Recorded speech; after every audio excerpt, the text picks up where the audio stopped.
And now, weighing in out of the blue corner, Josh the Punk Thompson. 100%. And on the other mic, he weighs in from the red corner, Big Sean McCarthy. All right, welcome back to another edition of the Weighing In Podcast with the real Punk, the man sitting in front of you with the fantastic looking t-shirt on. Crowd goes crazy.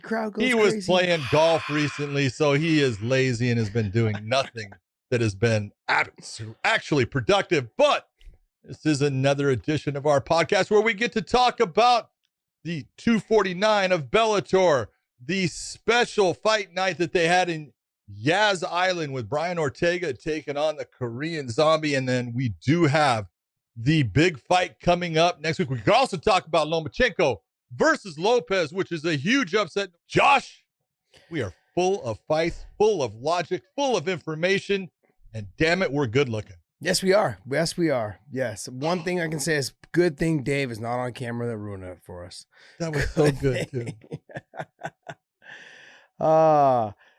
So, all right. So what do you want to, let's get right into the Bellator. That was on Thursday on CBS Sports. That was our first big broadcast on CBS Sports that was here in the States. I thought it was a good show. There was a couple fights. Obviously, we are cursed at Mohegan Sun with nut shots. Nut shots special. And it always seems to be the very first fight of the night on the main card. Raymond Daniels, now Sadawad and Maldonado. And I'm thinking to myself, what was the other fight we had to the Matt Mitrione? That was the main event, though. That was the main event, though, correct? We've had so. No, we've had a lot. The UFC's got the eye poke specials, and we've got the nut shots that end fight special. Yeah. But overall, though, there was some things that I'm a little concerned about as far as that fight card. The one thing that I'm the most concerned about was Ricky Bandejas, and I just don't. I like the kid a lot. I care for the kid. I've got to know him. He's a really good person. Great energy. He's trained a lot of time with Frankie Edgar, who is also one of my good buddies as well, and an amazing person as well. I like a lot of those guys that come out of that Toms River, Bricktown, New Jersey area. They're just good people all around. And but Leandro Higo came out and had a really good game plan, talked about what his game plan would be, and was able to implement everything that he said he was going to do. So I thought the alter ego is his name. So Leandro alter ego. I feel like he's jumped into that area of Patricio and Patricky where he is now calmed down. He's figuring out how good he is, and he has found ways to win fight. He's going to start finding more ways to win fights. He did a great job when he fought Sean Bunch. Time was running out, and he's able to catch Sean Bunch in an arm and guillotine. But in this fight, he just systematically picked apart Ricky, and Ricky had no answer to get up off of his back to even stop the takedown. And Ricky was doing really well against Juan Archuleta, who is now the current champ. Had a good fight with him, was able to stop some takedowns, was able to make him work for the takedowns. That was not even an option against Higo. So I look at Ricky Bandejas, and it's exactly what you and I talk about all the time, and you especially, is confidence. And if you watch Ricky Bandejas fight right now, he has no confidence. Yeah. You can see that he is worried about losing, which is only making him hold back. And if you're fighting someone that's not being offensive, it's going to make your life easier. And that made Leandro Higo's life easier. And that's how he got into him. That's how he was able to take him down like he did, picked him up. Even, not that Ricky's not trying. When he came out of the Gallagher fight, he had confidence. It was like, I just beat their undefeated guy. Look at what I just did. First round, side kicked him to the face, all this stuff. He goes in against Juan Archuleta, and he had a belief. And so it made him to where he was trying to fight his fight. He didn't have that in this at all. Bellator needs to, to look to give him people that are not in that upper echelon. I don't know, but he needs to do something if this is what he wants to do. Yeah, I would hate to have them start talking about letting him go, because he is talented. I also think a little bit of it too is he's gotten away from, he moved to Florida, training at ATT. I'm not saying that it's because of that. What I'm saying though is that when you change camps, it takes a second to get used to the way of coaching. It takes a second to get used to the people that you're working with. I don't know. Think he's had that second though? because this wasn't his first. This was not his first camp there. Yeah, but and you know, Mike Brown is in his corner. Mo Lawal is in his corner. People don't realize how smart Mo Lawal is. Oh yeah, when it comes to fighting. Yeah, he's like a nerd. Super intelligent. Yeah. And I mean, I love sitting there talking with him, and we go back and forth about stuff. And he understands the fight game, and he's not just the wrestler. Yeah. He is a guy that understands. And so you know that Ricky is getting good advice. Mm-hmm. He's getting good coaching, but they can't fight for him. It doesn't matter who you have on the outside. If you're not pulling the trigger when that freaking cage door closes and you have the chance to go over and punch your opponent in the face and you're not able to pull that trigger, it doesn't matter who you have in your corner. It doesn't matter who you're training with. Yeah. I don't know what he needs to do, but like it is the confidence thing. You could tell as soon as he got done, as soon as he got submitted, he just stood up and walked back to the corner like, fuck, I can't believe this just happened to me. It was almost like a little bit of an acceptance. And I hate to see that's exactly what I would say. Yeah, I hate to see but that. He got up, you could see he was okay with accepting it. And because he went over right away and he congratulates Leandro's corner, and it was just the body language and what he was displaying was he was relieved it was over. Mm-hmm. And you're never relieved that it's over, especially if you're only relieved that it's over when it goes your way. Yeah. When it doesn't go your way, you're not relieved it's over. You're pissed that it's over. You're pissed that you didn't perform the way that would have gotten you that win. And I don't know. He's got to get past it. It's up here. Mm-hmm. It's not in this because he's got the physical tools. Up here, he's got to work on it. He just physically looked like Ego was just the better wrestler, the better grappler. I wouldn't say he was the better striker because there was a couple moments there where Ricky was able to land some good stuff. But he just didn't throw it enough. And that's kind of what we saw with the Pettis fight, though, also. When he threw, he landed. He just had to throw and then move out of the way left and right. He has a bad tendency of keeping his chin in the air. He has a bad tendency of moving straight back. All those things are not recipes for success. So he needs to, I told him, I had sent him a text. I said, you need to go back to the drawing board and not rewrite your whole style. But you need to work on the real basic stuff to keep you defensive, so you're not worried about getting clipped or knocked out, or and making sure that you don't leave yourself out of position to be so easily taken down, because it was easy for Ego to take him down. And once he got him down, there was no way of him getting up. But it's just fight IQ in the cage. It's positioning. He keeps on getting marched down, and he keeps giving ground, and he knows he's getting closer to that fence, but he doesn't do anything to change it. And it's simple things like that. It's like you're not thinking as a guy that's trying to win the fight. You're thinking as a guy who is hoping to win the fight, hoping that you catch your opponent. It's that he doesn't. I don't think he has right now that belief factor of I am going to make him make a mistake. He's going to give me my win. And I don't know. It's sad because I love the kid. He's a good person. He's a sweetheart of a guy. He's got four little girls. How any poor guy can end up with 4 girls. Not that there's anything wrong with that, but man, that's a whole lot of estrogen in that house. It's true. It's true. Yeah, we have a lot of people that we work with on the production team. They all have girls. Yep. All of them. Like, wow, that's crazy. The shot heard around the world was the nut shot. Sadawad got with by Mandel Nalo to the nuts. Nasty. Unfortunate. We are cursed. Bellator is cursed at Mohegan Sun. That's what happens. And it sucks. We've had it with Karatanov and Matt Mitrione. We had it. The last show we had was Raymond Daniels. He did it to somebody. And then now we have, Sadawad. He got knee to the groin. You guys, you have to wear steel cups because this was more of a knee. And you could hear it, but it wasn't. It wasn't one of those ones that it seemed like it was that hard. The Raymond Daniel ones, a steel cup's not saving you. Okay, the Raymond Daniel, and it was 2 back-to-back right in the net, spitting back kicks right to the fucking pills. Yeah, that's not. It doesn't matter. Steel cup's not going to help you, man. I mean, I'm sure he felt that up into his taint, all the way up into his stomach, into his throat. But this one here, I feel like this is one of those plastic cup situations where I've never worn a plastic cup and had success wearing it, where it just felt so uncomfortable. It hits, it pinches, it does all those things. Steel cups, I've never had one problem with them before, and I've continued to say this to fighters. If you guys are young, or if you guys are fighting with a plastic cup, just go to a steel cup. I know it seems a little weird, and then you have the string that goes up your ass, and you got to tie it all up, and I get it. So what? But who cares? It stays in place. Yes, it stays in place, and the tighter the better, to be honest. Yep. It'll loosen up, you know? It is a sumbitch, man. But hey, that feeling of not being able to continue a fight because you got kneed or kicked in the nuts is just something you don't want to have to go through. It's horrible. It's absolutely horrible.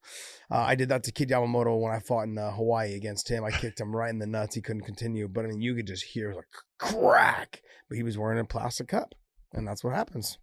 So, I mean, unfortunate, but both of them will be back. Mandel Nalo was looking really good up until then. Sadawat had no answer for him for what he was doing. But it was a nice, clean nut shot, though, to be honest. And it's unfortunate, and we'll see both of them back. Maybe we'll get a rematch in a week or 2 or 2 weeks or 3 weeks or something. Yeah, maybe we'll get added one of those cars. We've got 4 or 5 more weeks now on the road, right? We got 4 weeks in a row. Yeah, 4 weeks and then a week off, and then we go back for the December card.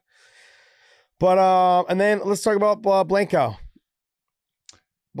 versus Cyborg. You know, I look at it, Arlene. If you have watched Arlene's career, Arlene came into MMA as a straight boxer, but she really has learned how to be a very good MMA fighter. And she's a good fighter. She just got crushed by someone who, and I said it on the broadcast, she is continuing to improve. You can see the difference in Chris, and now you watch her, she's sitting there and she's throwing shots, she's dipping her head, coming up with beautiful counters. It's just a different level of fighter.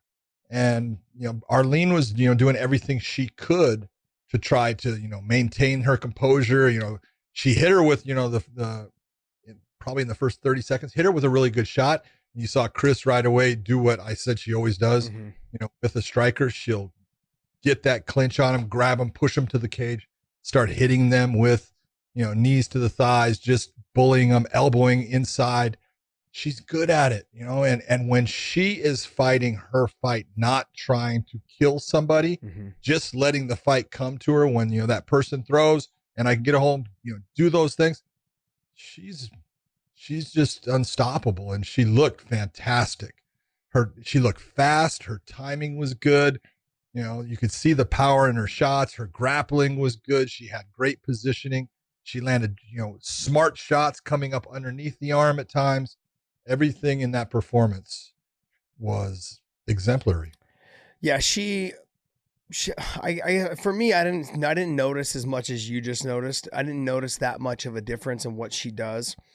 We had talked about it on the broadcast as well, is that when she fights someone that has some sort of stand-up, she generally tries to press them to the fence, closes the distance, try to knee them, elbow them, put them against the fence, and control that position because she's physically stronger than a lot of people. Yep. I mean, let's just be honest. There's no other girls out there. There's Amanda Nunes and there's her. So the two of them, that's really the only fight to really make. And I mean, it doesn't matter which promotion you're in, and whether you're a fan of the UFC or you're a fan of Bellator, or if you're a fan of both. Okay, the only fight to make at that weight class is those two. There's no other females that you're gonna see Amanda Nunes do to Megan Anderson, or is it Megan? Oh, it's gonna be the same exact thing that just happened to Blanco that Chris Cyborg did to them. It's sad that we can't do a cross promotion for the two of them to fight again. You know, which is unfortunate. But I mean, the reality is that one's going to go off in their direction and keep winning there, and the other one's going to go off in their direction and keep winning there. But I'm interested to see how Amanda Nunes ends up having to deal with, because I think they're going to, after the Megan Anderson fight, I think they're going to get rid of that weight class. There's really no other fight for them to have. You have Felicia Spencer. It's done. It's done. I mean, there's no other girls. You know, I am interested. I know that PFL is having some issues now. So I would like to see possibly Kayla Harrison. Yeah, I'd like to see Kayla Harrison potentially come to Bellator and fight Chris Cyborg. That's kind of where I would be at. But that would be at 55. I don't know if she can make it. I was going to say, that means Chris has to go up in weight, and Bellator has to have their featherweight champion fight at lightweight, because Kayla's not going to make one. But to be fair, though, a lot of people that have fought Chris Cyborg before have had to go up in weight to fight her. So I'm not saying, but that's your champion of a weight class going up and fighting someone Yeah. that there's no belt or anything. It's kind of a tough one. Yeah, it is. But it doesn't mean we can still make it a super fight and have fun with it. You could definitely do that. I'm in fantasy land right now. Let me just live it, okay? Don't try to let me just have fun. Yeah. Let me have fun. Go. Yeah, my extensive background in matchmaking is not very big, but I want to try. Let's just give it a go. I think that otherwise, look, I think everyone understands the only fight to make in that weight class is the two of them, Amanda Nunes and Chris Cyborg. That's it. You've also got Katie Taylor. Yeah. Katie Taylor, well, they're talking about that as a boxing match, but I've heard Coker talk about this before where he thought that, it's wrong if you're going to do something in that crossover range. Why is it always that the MMA person has to go fight the other person's fight? Yeah.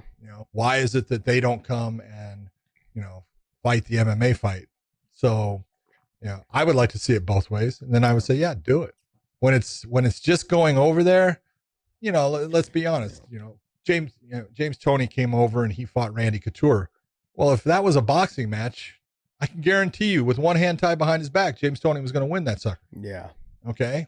Yeah. So the whole point is, if you're going to say this is about, super fights and, this person is a rock star in their sport and let's see how they do in this sport. Well, then it should actually go both ways. I'm not too sure that fight will ever happen. Katie is smaller than Chris, I think by quite a bit, because I think she fights at I'm trying to think if she fights at 135 or 134 or whatever it is, but she would have to fight Chris at welterweight 147. I mean, she can make it, but it would be interesting. Yeah, I'm just not. I'm. If you're gonna do like a boxing cross promotion, it should be okay. We'll do. I don't even know. I mean, realistically, there's whoever goes first. You do the Jerome Banner, Bob Sapp, one round of kickboxing, one round of MMA. So one round of boxing, then you put on the MMA and do it that way. That is awesome. I guess, yeah, you could do it that way, but there's a lot of time in between. That's okay for heavyweights because they're fucking exhausted anyway. So what does it matter? But with people like at the level of Cyborg and other professional boxers and Amanda Nunes and everyone, they're in shape, they're ready to go, they can do it. I mean, I don't know. I would realistically to me, the only fight I want to see is Cyborg and Nunes. That's it. Amanda Nunes. No doubt. There's no doubt. That's all I want to see. What other fights were on that card? The fight I want to talk about is Kyle Crutchmer. Yes. Kyle Crutchmer against Kemron Lashinov, the Chem Killer Chem. It was a good fight, but we actually had a discussion with one of the judges afterwards, and I told him, hey, you need to go back and watch that. Go back and watch that third round, because I actually looked at it and I went back and watched the whole thing, and it was, when people are talking about what wins a fight, sometimes it's singular moments that win the round. And although it looks really good when Lashinov has that, Kimbo Slice moment, I kind of said that thing because what made Kimbo Slice famous, what made him who he was with fans, was the fight he had, the first one in the backyard that they showed against Big D. And there's the giant satellite dish right there, and they're fighting, and Kimbo puts his hands down straight in front of him and says, hit me, right? And the guy hits him. I said, hit me. And the guy hits him again. He just walks through it. And it looks great. But you got to figure no matter what, if you do that, you're going to be a highlight no matter what. If you walk through it, you're a highlight because people go, check out this bad mother. Yeah. And if you get knocked out, everyone goes, look at this stupid. So yes, very true. I mean, but it was a good fight. Kyle won the first round, no doubt about it, easily. I thought the second one was close, but you could give it to Lashinov, who was landing more volume, and Kyle kind of stopped some of the things that were making him successful in the first round. But the third round, you got to go with heavy shots always take place over volume. When you're talking about, would you rather get hit by 4 jabs that just touch you or one solid right hand that makes you give that little bit of a wiggle? Which one is the one that's going to probably put you out of the fight or has the best chance? Well, if you say I'd rather have the 4 jabs, you haven't fought. And everyone's going to say, well, I'd rather get hit by the 4 jabs, not the big right hand. Yeah. So when you're looking as a judge, that's the difference. And Lashinov gave the 2 best shots of the round away to Kyle Crutchmer, who he should have won the fight. And there was 2 shots right before those 2 big shots. That's what made him put his hands down. Like, you didn't hurt me, do it again, which means he hurt him. So that's why he put his hands down. Do it again, and he hit him again. I mean, like with Kyle, though, I agree with you. I thought Kyle won the fight. Thought he won the first. Thought he won the third. The second was close, but I gave it to Lashinov. I did that on the broadcast. I talked about it. And when we got into the discussion, I'm like, he's the one that landed the cleaner, harder shots. And you saw that Lachinov's legs buckled a little bit there. And both times, the first time it was more like, it looked like it was off balance. But the second time when he hit him with the 2-piece, he buckled. It was 1-2. He buckled first. He caught himself quick. Yeah, he caught himself quick, and he tried to get back up after it. But after that, nothing else had happened. The thing is, when we had talked to the judge, the judges and said, the last thing that needs to be brought up, there came a point, I don't know the time, but Crutchmer gets those really high, double underhooks. Yeah. Gets the double unders, got him high, and all of the things that happen here, because I break things down this way, Josh, and people have to think. There's punches, okay? This is a 1 because it's 1 joint. When you're getting hit by someone doing this, it's nothing. That's not a strike. When you get someone doing just that, again, it's really not much. When it's just bending at the elbow and there's no upper arm behind it. When the upper arm, that's now you're getting into 3s and 4s and 5s as far as the level of the actual punch. When you're in that 1 and 2, it is nothing but an annoyance. It is never going to hurt you in the fight. It's an annoyance. And if you go back and watch that entire situation, Lashinov lands a bunch of those little tiny annoying things. Crutchmer lands a knee to the gut when they separate off the fence, and then not separate, but they spin off, and he turns him. And you see the best shot of that entire situation is that single knee that hits him in the abdomen. It's a beautiful shot. It's hard. You gotta look. All the little crap doesn't mean anything. That one big blow. Which ones would you rather have? Which ones would you say I would rather be hit by? Yeah, you'd rather be hit by the little tiny 10 things that are going. Very true. You got to be smart about this stuff. It's important to people's career because Crutchmer was an undefeated fighter who should still be undefeated. Yep. And then when we were talking to the judge said at the very end, he's like, "Oh yeah, but he rolled through he hit him with the takedown." I'm like, "What takedown?" He rolled for a submission and it wasn't even close. And so I'm not trying to never even extended it out. Yeah, I'm not trying to pitch the argument for Kyle, but I mean if I didn't know either one of them, I would still say that was not a takedown. That was a roll for a submission that was nowhere near getting close to it. So overall, I thought it was a good fight, though. It was one of the better fights of the night. It was a really good fight. Yeah. And there's things about Lashinov that I love. Yeah. He is a tough sucker, man. And he's very economical in all of his motions. He doesn't waste energy. He's tough as hell. He hits hard. I love where his chin's at, man. Until he sticks it up and gives you a freebie. But he's a good fighter. I love watching him again. He's fun to watch. It was fun. I had never seen him. I had watched some videos on him, but I had never seen him in person. But when I saw him step on the scales, I'm like, this guy's not gonna beat Kyle. And then I started seeing him throw his power, and he's pretty fast. And I was like, oh wow, this guy's really good. And then I saw him, a couple of his submission attempts, Kyle hit the double leg and he went right to the guillotine and Kyle had to roll through. And I was like, oh shit. Yeah, he's sneaky. He's sneaky good.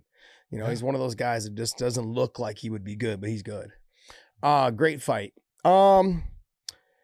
I guess it's a good segue into the UFC, but first let's talk about mybookie.com. If you guys sign up using the promo code weighing in, okay, they will double whatever your first deposit is. So if they put in 1,000, if you put in 1,000, they'll match you 1,000. Okay. If you got to put in the first 1,000, they'll match it. They'll match the 1,000. The 1,000 is the limit though. So if you put in 100, they'll give you another 100. If you put in 500, they'll give you 500, but up to $1,000. So they do everything. They do books. They do the football, baseball, basketball. They have betting lines for everything, especially in MMA as well. They've got all betting lines, UFC, Bellator. They cover all the best sports. So if you guys can use the promo code weighing in, they'll match you and double your first initial investment. So all right, well let's move on to the UFC. Let's hear what you got. What you got, buddy? T-City, baby. Jeez, T-City. Just T-City. Did freaking Brian Ortega come off a 2-year layoff and look phenomenal? Yes. God damn, I love that kid. I've known him since the beginning of his career and did his fights when he was fighting with nobody in the crowd, basically. And I want to say this. I always loved his old trainer. James was a great guy, but he went and he changed after the Max Holloway fight, changed some of that up, and ended up with Tiki and Paul down at the Huntington Beach Ultimate Training Center. And you know what? They did a good job, man. He looked better. His idea of distance and understanding his distance and when to move and how to create situations that made his opponent. And I love Jung. I think the Korean Zombie is just an outstanding fighter, and he's got power. He's tough as hell.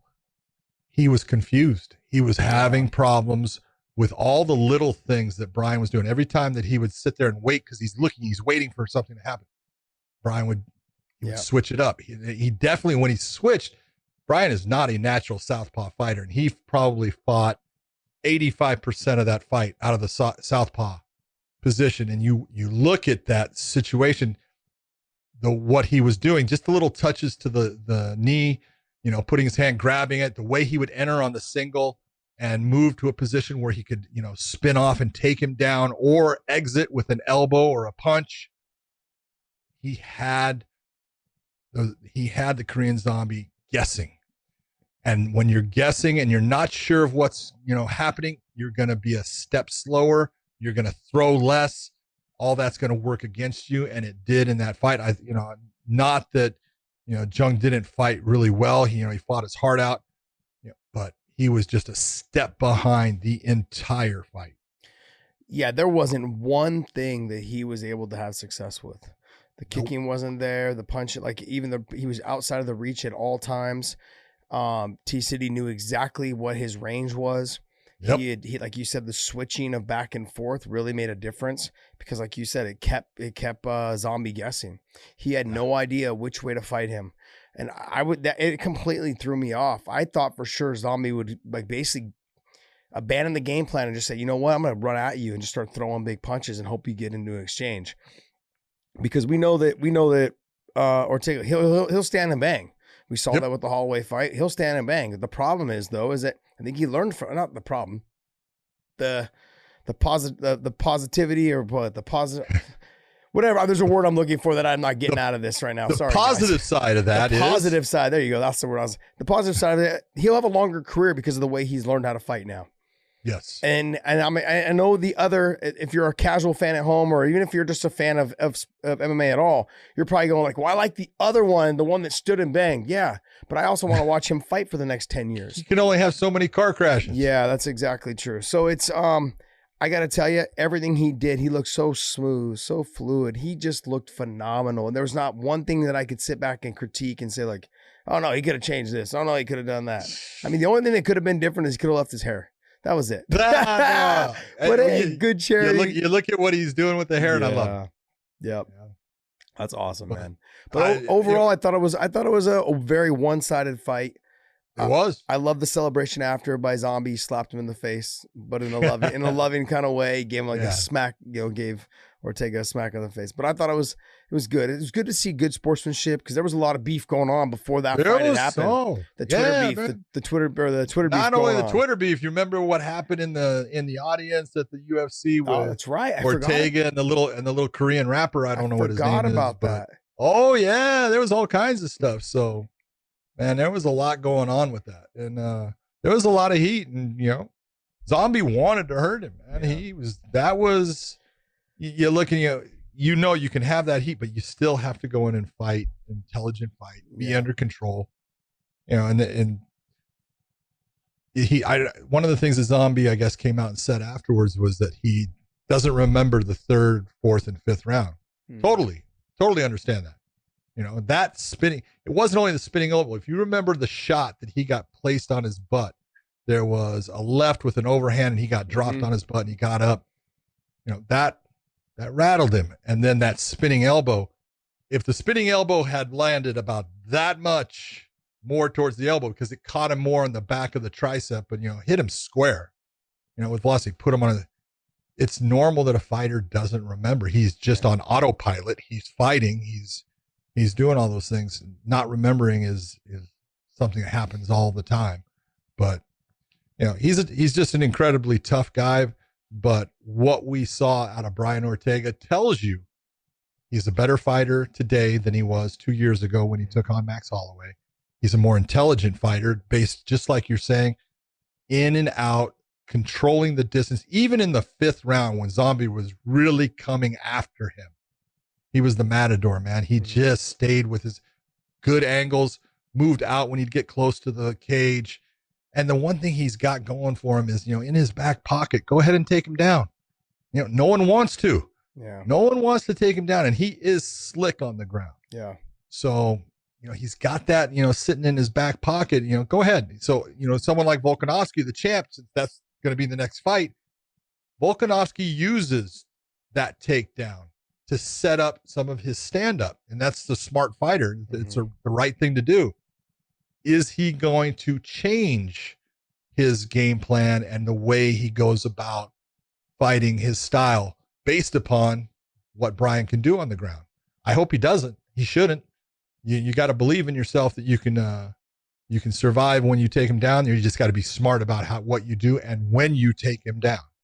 But that's going to be a great fight. It's I was really glad to see that they came out and said, whoever wins this, that's going to be the next title fight for Volkanovski. Yeah, Volkanovski came out and said, "I was glad that there's a number 1 contender now," because before he just without the name Holloway. Yeah.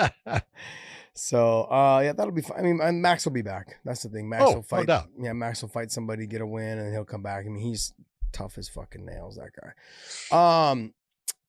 I guess for me, the performance of the night, though, after watching all of those fights, the performance of the night outside of T-City was Said Nurmagomedov. Mr. Oh man. See, we talked about that. And I said, man, you know what? Striegel's really good on the ground, but I just cannot go against Nurmagomedov. I don't know if that's really what you said. Because we were talking about you can bet on it because Striegel was a big underdog. Yeah, that was that the one you were supposed to bet on? Wasn't that one of the ones you were supposed to bet on? I bet on that one. Are you crazy, man? Oh man, I bet good ones. We're gonna have to go back. I bet Brian Ortega. We're gonna have to go back and take a look at the tape there, Dave. Go ahead, Dave. We're gonna call him out.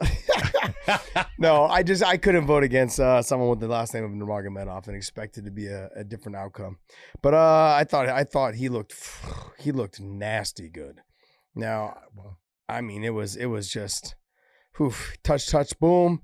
I mean, the ref I felt was a little late in getting in there. He took a little bit. Well, if I don't know if you noticed, but I think they had a little bit of a problem there on Fight Island with the official. Oh, because Lucas was the guy who was doing a lot of those fights because I think someone got sick. Oh. So they didn't have all their people there. That sucks, man. I did notice that the one ref was reffing quite a few of them. Yep. So.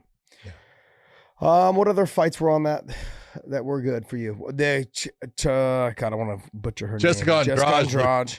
Damn, she looked good. We had talked about that, and I said, man, Chikagian, she's tall and stuff. And you say, oh no, Jessica Andrade, she's like a rock. Yes. And she, dude, that it's very seldom that you see a fighter throw a right body shot to the liver, a right-handed body shot, because she had turned that right shot. And a lot of people were criticizing Chikagian, I saw, about turning. It's like, hey, when you get hit with a body shot and it hits your liver, sometimes you cannot control what your body starts to do. Yeah, it's a natural automatic. Yeah, your body starts to shut down, and you're trying to say, stand up, don't turn. Your body just naturally does it. It's like, it's like a protection thing. I don't know, but she, and then she went right back to the body, which shows what we talk about, fight IQ. Yep. Went right back to that same spot, puts her down. That was a brilliant performance by Jessica, especially that last 10 seconds, or it wasn't even 10 seconds, but just that sequence, the body shot first that sets it up, hurts her, puts her back, and then goes right back to it. instead of trying to knock her block off. Really smart, really a great just section of fighting that tells you that she is a smart fighter. She knows what she's doing. I follow Angela Hill, and she had put out a tweet. She's like, Jessica Andrade's got that "I'll steal your man" look. Because she'll fucking beat you up. Or I'll steal your lady look. Yeah, I'm sorry, I'll steal your lady, I'll steal your girl kind of look. But I was thinking to myself, because, you know, I would imagine like the smaller guys wouldn't be able to beat her up. Guys like Podcast Dave would be stuck. Physically strong. Oh, you better hide your wife. No, but and she's good looking. That's the thing. I'm like, but she fights like at a pace in that bully style, and I just didn't know how Chikagian would deal with the pressure. She was doing okay with it until she got hit to the body, and then it was all out the door. She's a Mike Tyson. Yeah. She's a Mike Tyson of the female flyweights or strawweights or wherever you want to put her, because I guess that's her third win when you're talking about 3 different weight classes in the UFC. She's fought at bantamweight and won, fought at strawweight, was the champion, and then now fought at flyweight.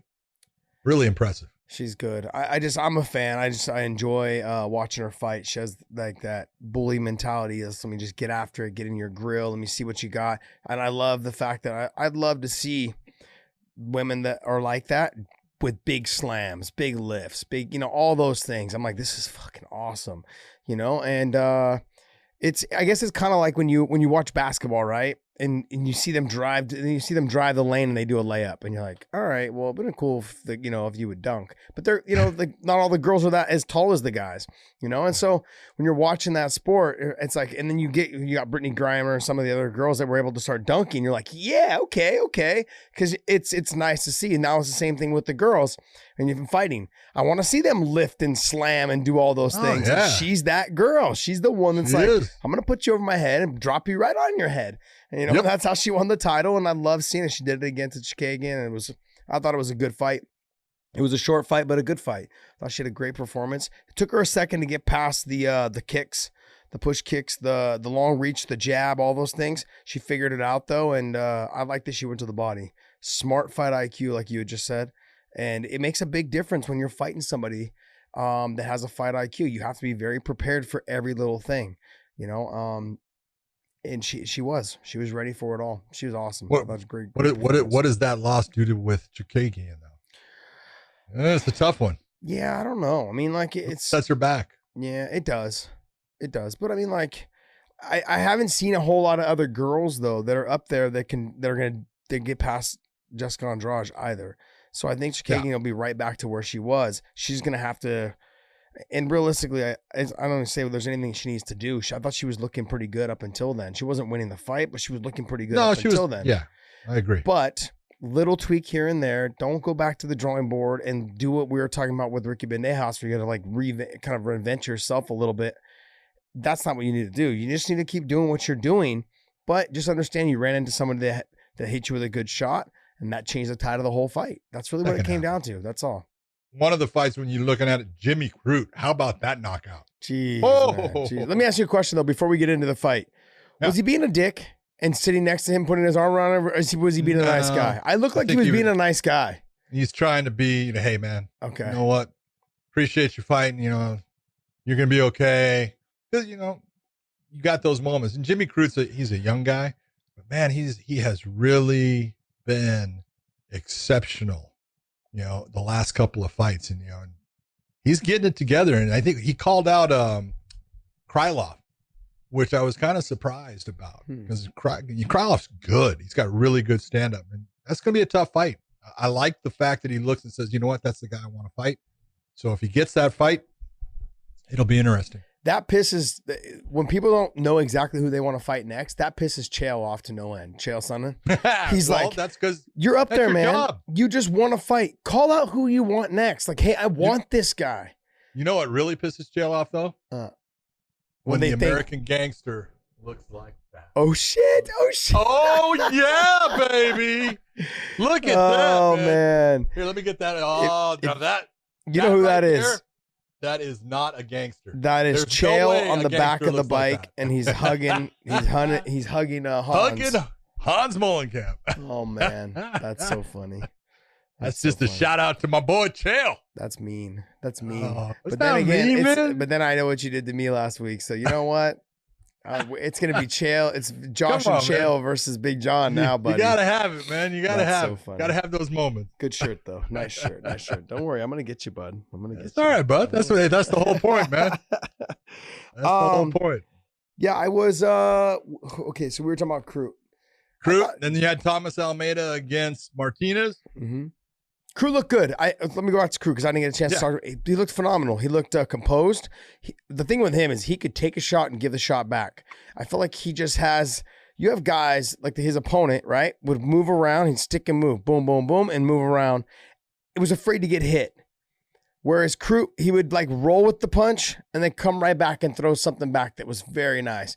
You know, and even when it didn't land, it still knocked his opponent off balance. You know, it knocked him left and right. It was like you never really could get set to throw anything real hard because he didn't want to get countered and get knocked out. Like that's exactly what happened. So, but I thought overall it was a very good performance by Crew. Oh, he looked fantastic, man. He's got power. He's getting better, man. And like I said, you know, the call out was, I like it because he's not calling out someone that's an easy fight. Yeah. That's a tough fight. And it's someone that can stand with him and bang with him. So it'll be interesting to see that fight if it comes together. And then Almeida against Martinez. Martinez just too sharp. You know, Almeida, I really like Thomas Almeida. I thought he was a good fighter. Ever since, and I did the fight, he had that fight with Garbrandt. That knockout, he's just been a little bit different. Just a little bit different. And it's those little differences that are the difference between winning and losing. Yeah. And he was such a confident fighter before, and he would, you know, he would throw combos and sometimes throw 3-4 punch combinations with kicks at the end, and you went, God damn, that's nice. You know, and don't know exactly if it is what occurred with Cody Garbrandt, you know, several years ago, and that knockout, it's changed him, but just doesn't pull the trigger the same way. Yeah.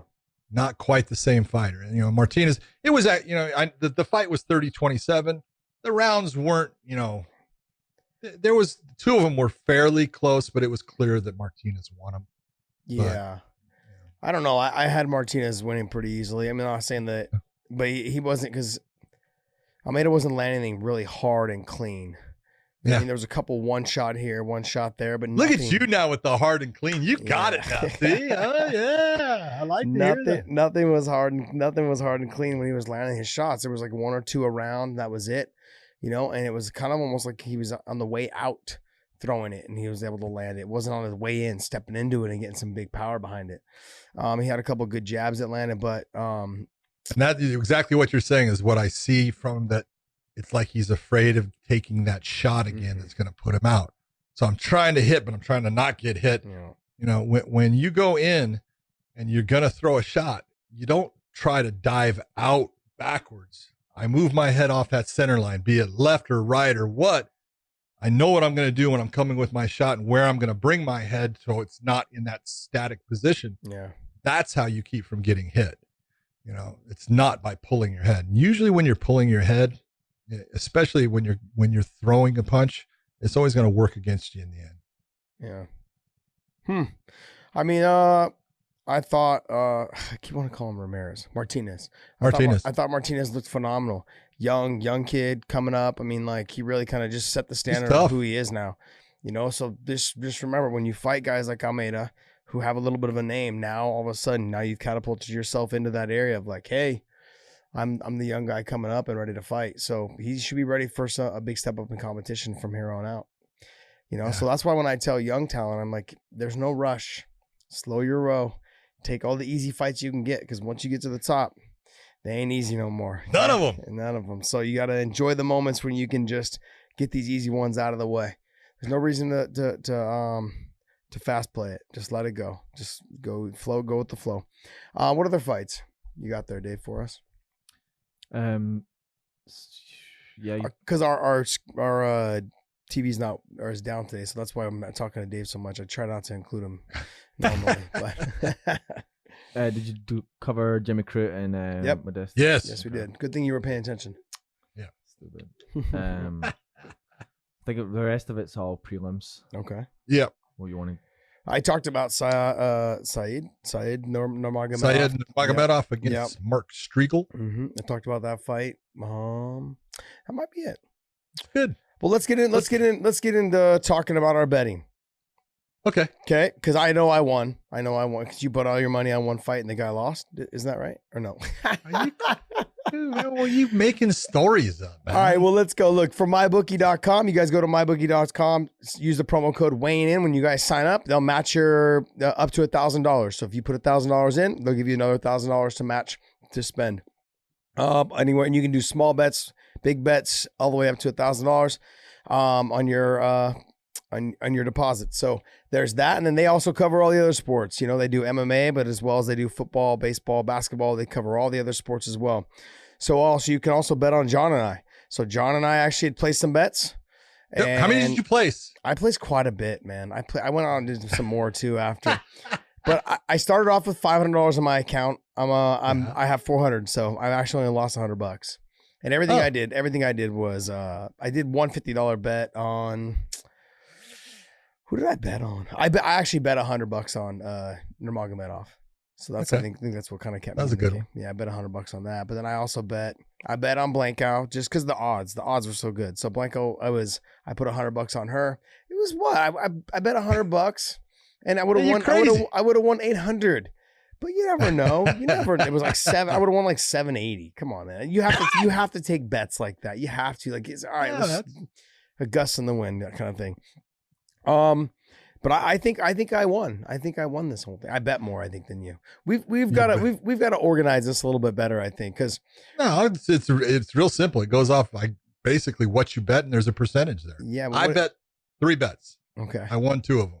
I won Brian Ortega was the big one at the end. So that's baby. I went with T City. Such an easy bet. I believe such an easy bet, man. Look at you, man. Such an easy bet. You take all the favorites. I get it. Well, he wasn't a favorite. Yeah, he was the underdog. That's the whole point. You knew he was a favorite. When you have somebody that you know has the ability to win that fight, and they are an underdog and a pretty good underdog, that's the kind that you look and say, man, you got to go with that one. Yeah. So who else did you bet on? James Krause against and I wanted James to win, but he was it really turned into someone bet big on James because I looked at it before and I was gonna bet with James because he was only a slight favorite, and all of a sudden he turned into this big favorite. I'm like, yeah, Silva is good actually. He's tough. He's kind of a zombie that keeps coming forward, and he's got a really good submission game. So I was like, well, if you're gonna say odds wise now, it was like I want to say he was plus 180 or something like that. So I put 100 on that and I lost it. I thought that was a good fight. I mean, even though it was a good fight, Silva was never in. Like he was never control. He was never winning. He was never winning. But he was in the fight. He was in the fight, and he was one of those guys that. And people were going to look at that fight and go, "Gosh, why didn't Krause knock him out? This guy's horrible." This and that. I'm like, no. It's hard to hit guys that come from all angles. You don't know where you're going to get. You're going to get hit. Unorthodox. Those are the hardest guys to fight. One of the things about when you're watching, so if people go back and watch that fight, because you get, many times the UFC will give you information like the reach of the fighters. Mm-hmm. And I think that James Krause actually has a longer reach, but the way that Silva would throw his looping shots and extend his body, he's covering a lot of ground. Yep. And that sometimes, because you think I'm safe where I'm at, and all of a sudden you're getting hit. And that happened to James a couple of times. Oh, yeah. It was like, oh, I'm good where I'm at. Also, damn, that touched me.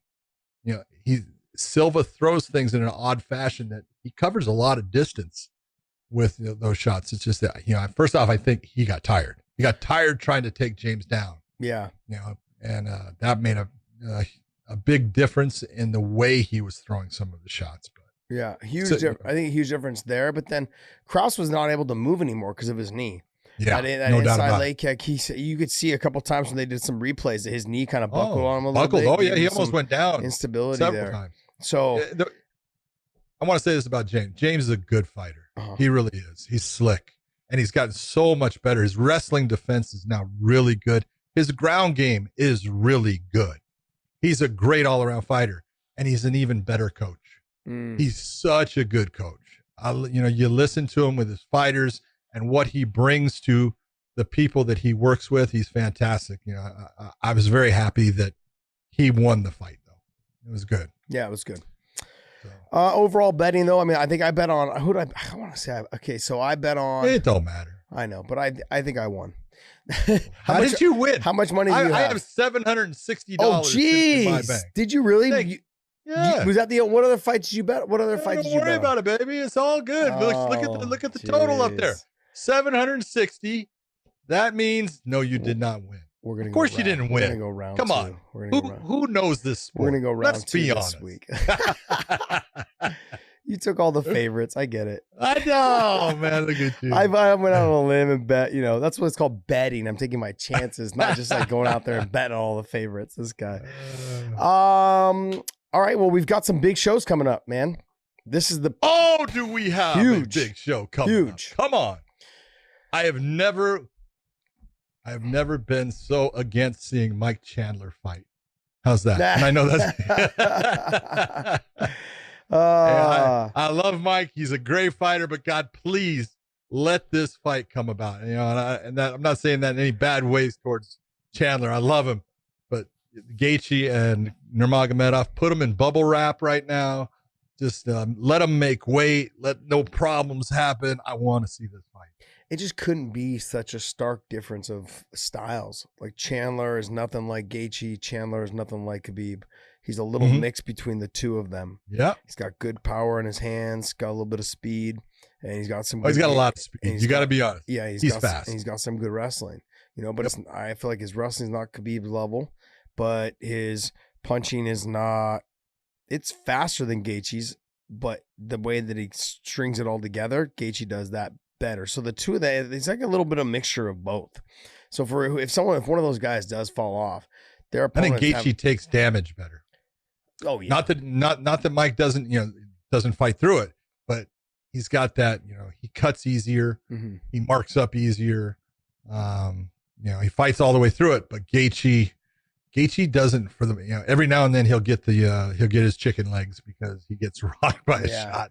But he really does play off when he gets hurt a lot of times. Mm-hmm. Just plays it off. He doesn't really mark up that much. He doesn't, show the effects of some of the shots that he takes. So this is true.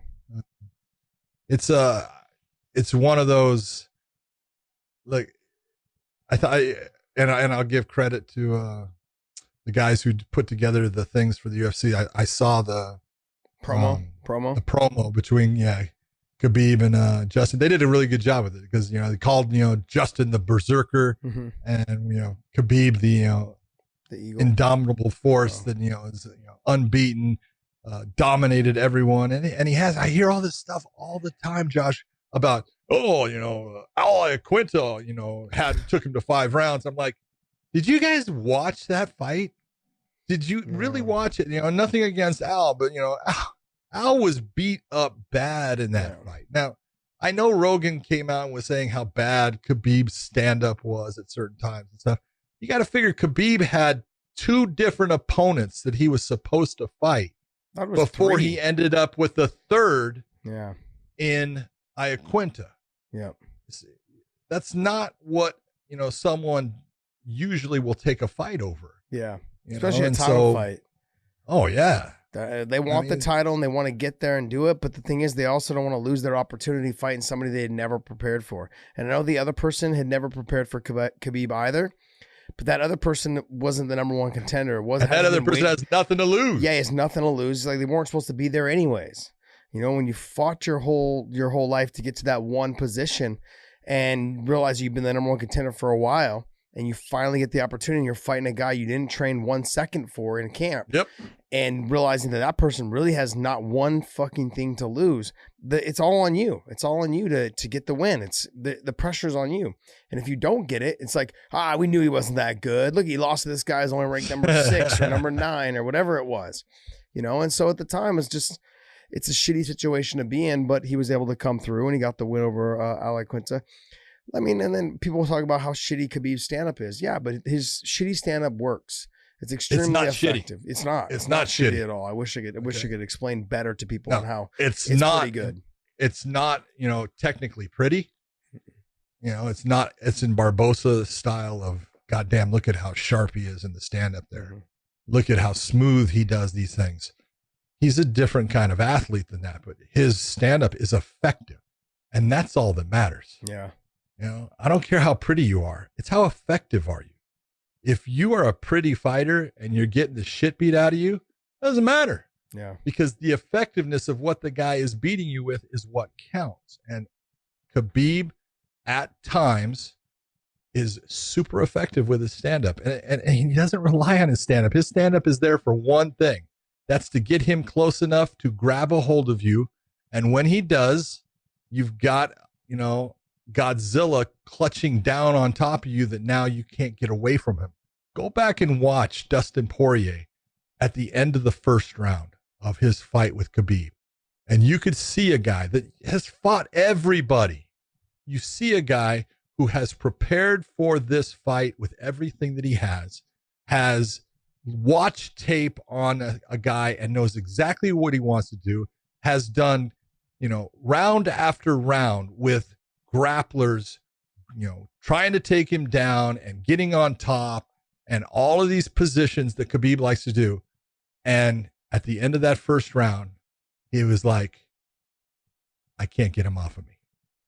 Everything that worked for him in training every time, all of a sudden, it's not working. Mm-hmm. And that's when you go, shit, what do I do? Mm-hmm. And now things start falling off of, you know, the cart starts losing its wheels because you don't know. And when you don't know, you got problems in a fight. Yep. Khabib has never been in that position.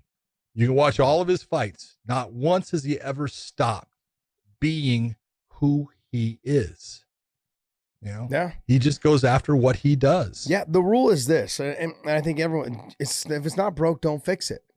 You know what I mean? And so, what's the point? Like, and Javier Mendez, his coach, even with conversations with Khabib's dad before he passed, the conversation was always, we're just going to do what he does. We're not going to try and reinvent the wheel. There's no reason. Why are you going to reinvent something that's not broken? Yeah, it's not. That's what my point was. Is that it's not even broken. It's running at high octane. You know, he's driving a fucking Ferrari when everyone else is driving Volkswagens. You know what I mean? And it's just the way he performs. His conditioning is impeccable. Like everyone's, oh, he got tired against Conor. He got tired. He blew his wad trying to knock him the fuck out on the ground. You know, and like, sure, he took the round off. He could have, and that round was still very, very close, by the way. I think he learned something in that fight, though. Yeah. Because he went into that fight just like everybody that fights Conor. He got under their skin. Mm-hmm. He got under Khabib's skin. He had Khabib. Yeah. Khabib is not. You don't say. Yeah. You know. Well, one of the best parts of being a referee and refereeing someone like Khabib is you get an up close and personal account of all the things he says during a fight. Even his corner doesn't get to hear all the things that he's saying. Yep. Okay. And he is nonstop, you know, and when he has somebody in a position, he'll sit there and normally, generally, usually his comments are, you need to tap. Mm-hmm. I do not want to hurt you anymore. Mm-hmm. I'm going to hurt you. Tap now so we can stop. Yeah. Then he starts hitting him more. With Conor, the words that were coming out, I know because I talked to her about his talk now, motherfucker. Yeah. So, you know, that's not his norm. No, so, it's not. You know that, you know, someone got under his skin and he was fighting in a way that, hey, it was smart of Conor to do it because you want to get someone out of their game. And that's why he does what he does. But, you know, it affected Khabib, but I think Khabib learned something from it too. Yeah. No, I think he did. I think he learned how to control. He's always been very able to control his temper. He had lost at one time in training with this kid named Frank Munoz, real big, tall kickboxer, and Frank was trying to go really hard with him. Khabib had a fight like in 2 weeks, and Frank was just there to train and pissed Khabib off. So Khabib picked him up and slammed him, and we had to pull him off of him after the round. It was just like he just was putting it on him. Everyone's like trying to break him up. It's funny though because the Russians, even though they were all extremely close, they were all kind of just standing there watching because Khabib was doing the work, you know, as he had lost, you know, but it was I think had somebody else jumped in, they probably would have jumped in as well. But it was like, hey guys, no fighting. But I think he's learned. I think he did learn a lot from that Conor fight. I think he learned a lot on learning how to keep his composure in situations like that. It's usually him that is the one that is showing a little bit of mercy towards other people. But he just the fact that he didn't do it for Conor, it just let you know that Conor got under his skin. So I think he learned a lot, from that scenario of like, hey, just don't let it get to that point ever again, because that wasn't the best Khabib you guys have ever seen. That's the thing. Like, I can't say it enough. You haven't seen the best one yet, and isn't that scary? That's scary to think. I've seen some pretty good ones. He's good. Don't get me wrong, he's good. He's really good. But there's so many more tools that he has in the box that he just hasn't had to use. Even if he was, let's just say Justin was able to take him down, he's good at getting up off of his back. He's really good. You're not a whole lot of threat for submissions maybe, but he's very good at sweeping from there, the hook sweep from there, the coming underneath, and going X guard back up to his feet. He's got good leg control. I mean, he does things that I'm like, you're never on your back, so we never knew really, how good you are. There's a couple times he'll start on his back, but he has his go-tos that he gets to, and it works just as good as like if he was to do it on Rockhold or if he was to do it on me. It's the same shit. He does it. He gets back to his feet and it works. So, I mean, there's just so many things that people don't understand how good he is, not just in the wrestling with the double leg and the single leg, and how he chains it all together, and how he uses his like kind of like dipping his body and coming up with the lead left hook with the right hand. You don't know if he's going to throw the right hand. You don't know if he's going to throw the left hook because you're afraid of the takedown so much. He puts it all together so well. And I remember when I went on to Below the Belt with Brendan Schaub. And when I was talking with Brendan, he's like, oh yeah, but he's after he'd fought Ali Quinta. And he was one of those guys that said, listen to Joe too much. And no, he just said, oh, his stand up is horrible. If he comes to stand up like that, he's going to get knocked out. This and I'm like, I don't think so, man. Like he's sparring with really good kickboxers, good boxers and good guys like that are phenomenal. There's kids in the gym at AK that no one's ever even heard of. That are just phenomenal kickboxers, and they just haven't been able to fight because their visas and things like that. But they've come from, we have twin brothers that come from Colombia, and they're just phenomenal kickboxers. But they can't get visas, so they can't fight. So they're just training every day getting better. And Khabib spars with them. But it's like those guys, they're fucking top level kickboxers, and just he's outboxing them. He's grinding them into the fence and just boom, boom, hitting them with the body, making them go to their knees. Like it's crazy to think the things that he can do. Look what he did with Barboza. I don't think Justin's going to be any different. And as much as I love watching Justin fight, I don't think Justin has any tools that Khabib has never seen before. And I don't think Justin has the ability to implement those tools on him because what Khabib does so well, and that's wrestle. Well, on the other side of the equation, you got to take a look at Justin and say he's also a much better fighter now than when he first came into the UFC. Yeah. Now that's taking nothing away from what he did in World Series of Fighting and the championship that he had there. But when he came in and his first fight was against Michael Johnson, you can take a look and go, and I personally at the time I did the fight and I was like, man, you can't fight like this and last long. And we had said that about him in the World Series of Fighting when he was having some of those fights because you can only crash the car so many times before the car starts to become a junker and it doesn't run the same, and it doesn't hold a straight line. And so the Dustin Poirier fight, Justin Gaethje learned something in that fight, and he's changed because you watch how he attacked. And this is the difference this is why I say Justin has, obviously Justin has a chance in this fight. To sit there and say, oh, he's got a chance. Bullshit. He is a dangerous fighter. And he is everything that you're looking at to say, okay, what kind of fighter is needed to beat Khabib? He's got good power in his hands. He can knock you out with one shot, but he's actually more of a volume guy, but it's his leg kicks that usually set things up for him. He starts to eat up that front leg on his opponent. He's got a very fast, low calf kick. It comes fast. It's hard for someone to react and get their leg out of the way for it. And now It's exactly like we're talking about with some of the other guys we talked about on the show. He's patient. He's letting the fight come to him. And that's when, when you go back and watch the Tony Ferguson fight, Tony brings a pressure. Justin brings a pressure. Mm-hmm.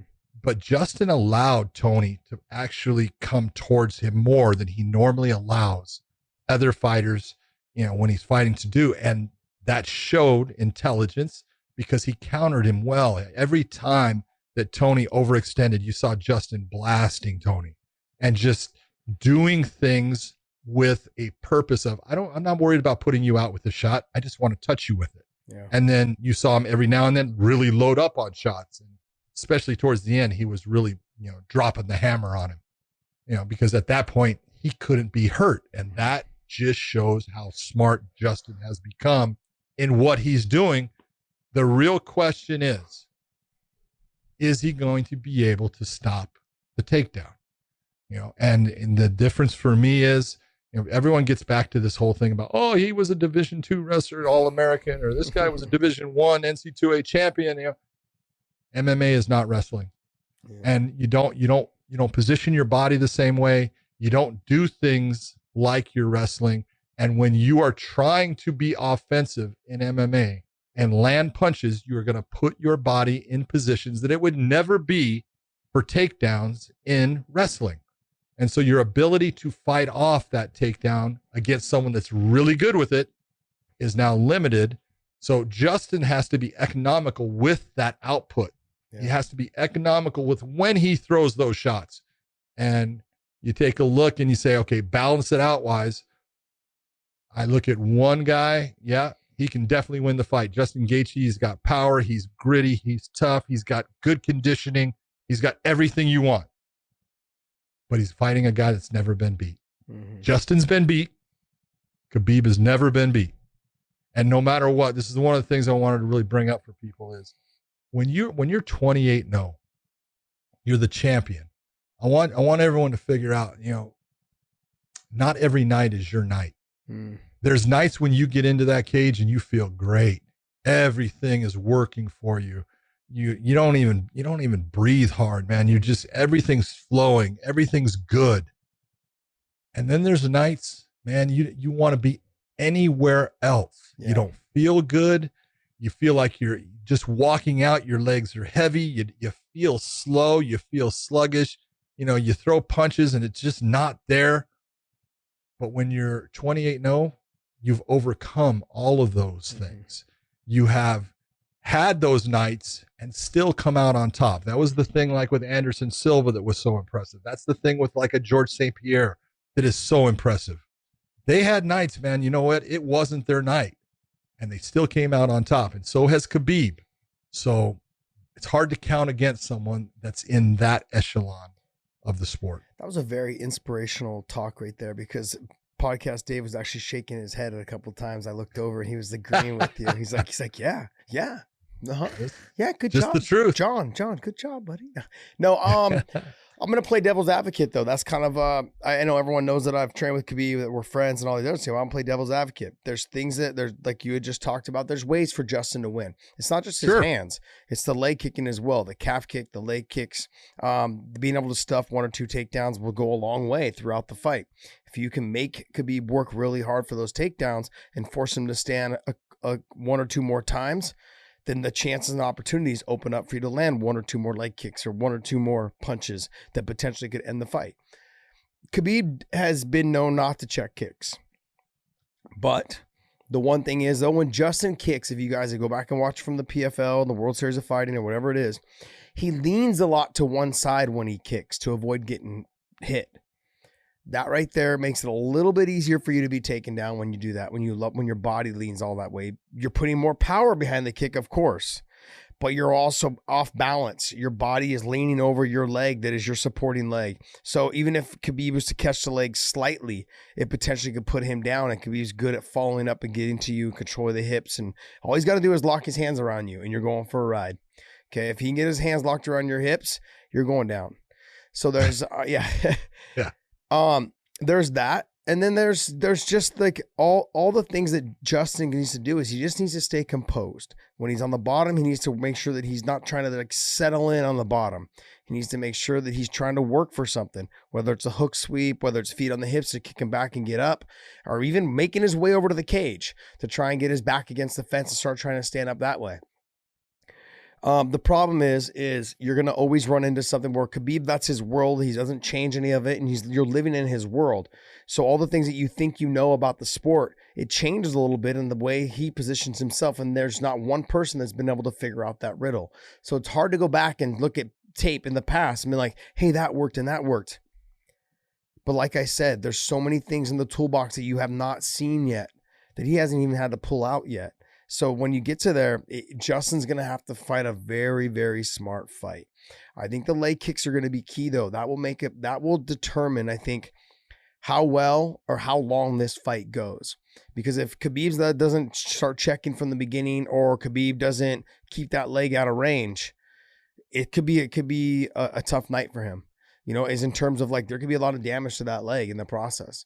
I think Khabib's going to stay inside that boxing range and in the wrestling range. He's going to be all the way out to avoid the kicks, or he's going to be all the way in that dirty boxing / body lock or fence press or whatever it is to drop down on the double.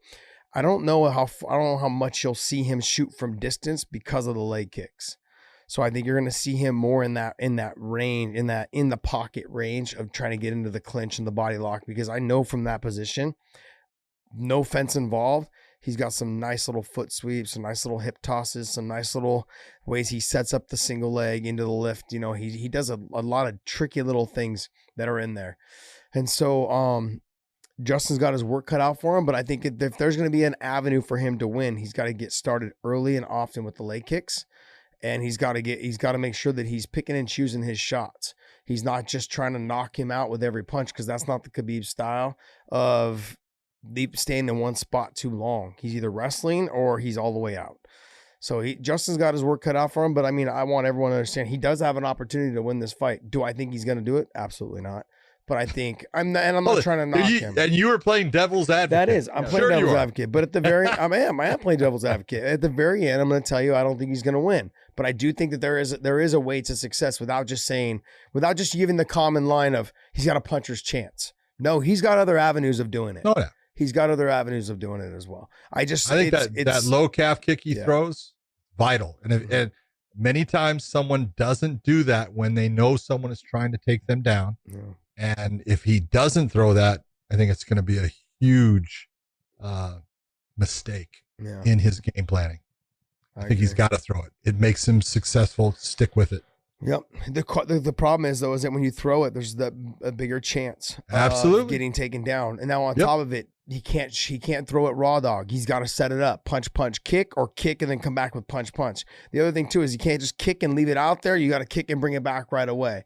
And like I had said before, as fast as it comes out, it's got to come back. But if you look at his past fights, he throws it out there and he stays out there sometimes. Just other guys were not as good of wrestlers to be able to take him down off of it. I'm just saying they're going to be expecting that leg kick. So he should be expected to be trying to get timed on that takedown. So this is a really unique fight in terms of cat and mouse. One wants to keep it standing with good kicks and good punches. Like a lot of people that want to fight Khabib, or they end up fighting Khabib, that's what they want. But with Justin, I think he's got a better understanding of how to do it. Plus he's got the power to do it. I lean towards Conor too. He had the same thing, and Conor did a lot better than I thought. But I just think that we saw a Conor that hadn't fought for a while. I still thought he looked good. I still thought that he did some good things. He's the only fighter to win a round against Khabib. But Justin's on a roll. Like Justin beating Tony is an all-time adrenaline, like a confidence builder. Saying like this guy's not been beaten for what, 15, 14 fights? 12 fights. 13 fights or something like that in a row. To beat him and be like, okay, look, I'm just solidified. Took the fucking stake in the ground and said, hey, I'm the number one contender. And well, the best thing I saw when he beat Tony and they put the belt around him, and no disrespect as far as the belt itself, but he throws it off. Yeah. And Joe Rogan asks, why'd you just throw that? He says, I'll put it on when it's the real one. And I love that about him. Yeah. Love that about him. It's like, absolutely, man. There's a guy out there that really holds that belt. Yeah. And yes, this is the interim one, and that's fine, but that's not the real one. The real one is around that guy's waist, and that's what I'm going. I still would have taken it. I still would have taken it home with me. He took it home. Oh man. Let's talk real quick about Lopez and Lomachenko. Oh, did you see it? I missed the first 3 rounds and I caught the later end of it. But yeah, Here, I'll give you the first 3 rounds were won by Lopez. yeah, that's what I had heard. I had heard the first 6 rounds, first 6, 7 rounds went to Lopez. Someone I was talking to, they thought that Lomachenko possibly won the second. I didn't have it that way. Okay. I actually had it half and half all the way up to the 12th round. Yeah. All the way up, man. I didn't see the first 3 rounds, but I had Lopez winning the next 3, and then I think I even gave Lopez the 7th round, and then I gave Loma the next up until the 12th round. 5. And the next 5. I thought the cards were a little off, but either way, I had Lopez. I thought they were all over the place. But again, you look and it's tough with the angles that you're seeing because where they put the judges and everything. It's understandable at times, but I thought it was about 115, 113. That close, huh? That close? Yep. Okay. I had it 115, 113. I thought Lomachenko came on. He did. I was really surprised that he was not fighting his normal fight at the beginning of that fight. He was not using his footwork the same way. It was almost like he was daring Lopez, who's got really good power, daring him. Yeah. To like, go ahead, hit me and I'll show you can't knock me out. I'm going to show you I can take your punch. Yeah. And it's like, what are you doing? Yeah. That's not the guy that I watch. And then in the latter part of the fight, he was Lomachenko. He was in and out and elusive and moving in the lateral footwork. And you go, yeah, that's what I'm talking. And it was giving Lopez some problems. But Lopez is still fighting well, but he was taking a lot more shots. Well, maybe he had a different game plan for the beginning portion, almost like that Muhammad Ali. Let's see if he gets a little more tired as the fight goes on by throwing heavy shots, trying to get me out of there, and then I'll just start piecing him up and just run away with it.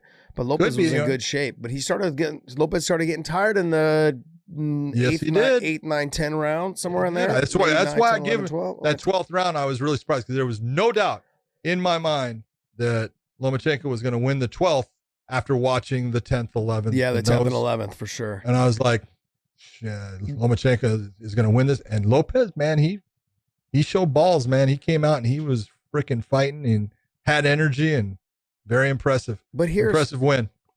But here's the thing though, and I can speak from experience in this situation, is when it's the last round, there's that little bit of excitement of like, okay. So I understand when Lopez came out and he dominated, and I thought he had a dominant 12th round. I was like, okay, he just realized that he's 1 round away from winning these titles. And he's like, he got a little pucker in his ass, and he was like, okay, I'm gonna go out there and show what I got. The rest, I don't have to worry about the 1 more round. I don't have to worry about. It showed me exactly what we talk about.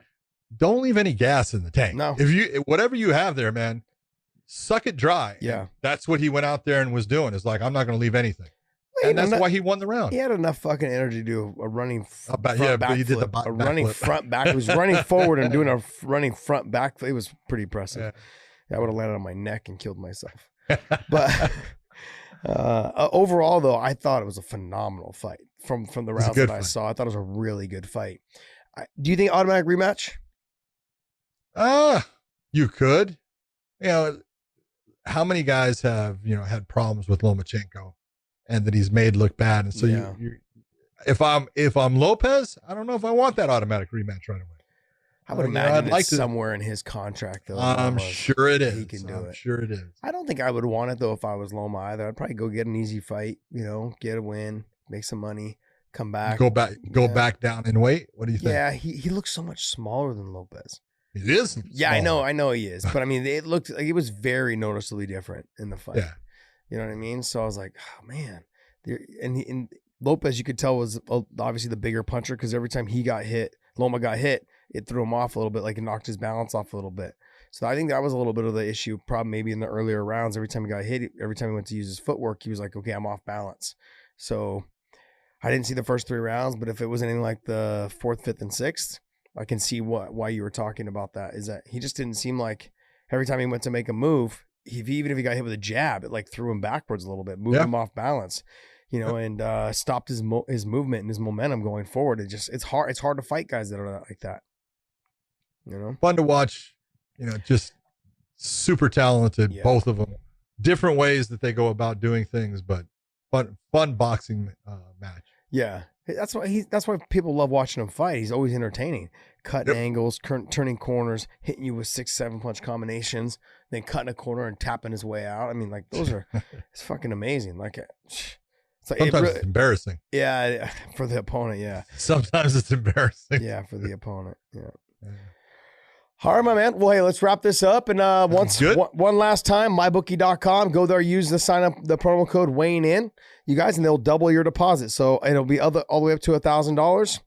And that's something from us to you. You can also bet on John and I. We're going to do a midweek show as well this week. And we will talk about the betting lines coming up for Justin Gaethje and Khabib, as well as the future. I don't know if they'll have the future fight yet for Lima and Mousasi. Maybe one more week.